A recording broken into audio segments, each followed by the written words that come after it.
I'm Rosie, I'm a social worker in the referral and assessment team, and I work for the City of York Council and have been here for about 18 months. I think I always knew that I wanted to work with children and young people for as long as I can remember, but I wasn't really sure in what kind of area. So after I finished my first degree, I worked as a teaching assistant in a secondary school for a few years, but I knew I didn't want to stay kind of in education, and I wanted to work more with children kind of on kind of social factors and things that were impacting on them outside of school, so that led me to social work. I really liked York as a university. It's a campus university, so it's really handy to get around from like lecture to lecture and to find your way around. The library's like right in the middle of one of the campuses, so that's also really easy to get to. Loads of resources, and it's also close to the city, so easy to get into the city. I did both of my placements in Scarborough, and the first one was with the Drug and Alcohol Treatment Service for adults, and the second one, my 100-day placement, was with North Yorkshire County Council in a safeguarding children's team.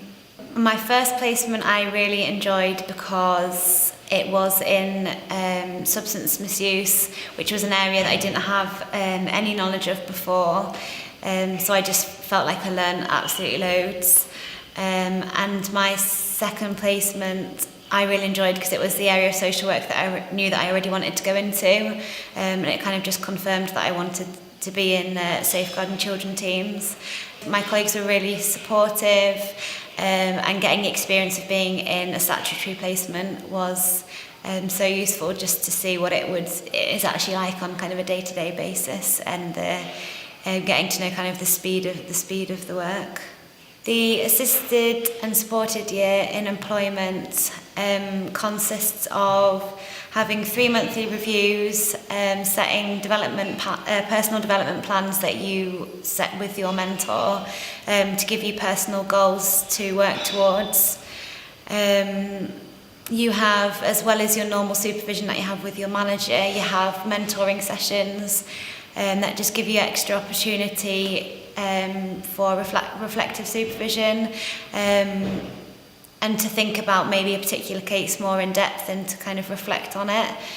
And you have those as regularly as you do your normal supervision, so it's just a kind of an extra level of support. Then at your 12 months you kind of check that you've met all of your goals that you've been setting throughout the year,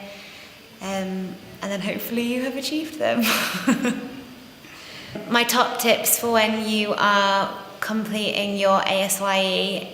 is to be really, really organised, to make to-do lists, to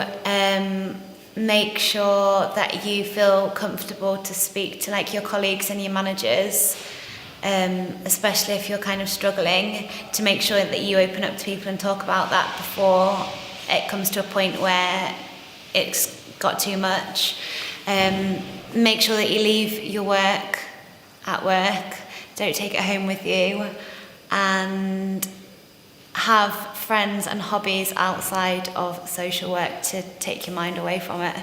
If you're thinking of doing the social work degree, you will have to probably have experience working with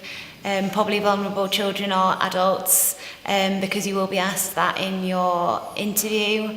and they like to know that you've got some sort of experience beforehand, and also that you've got some sort of level of understanding as to kind of the laws and policies around it. So if you've done some reading around social work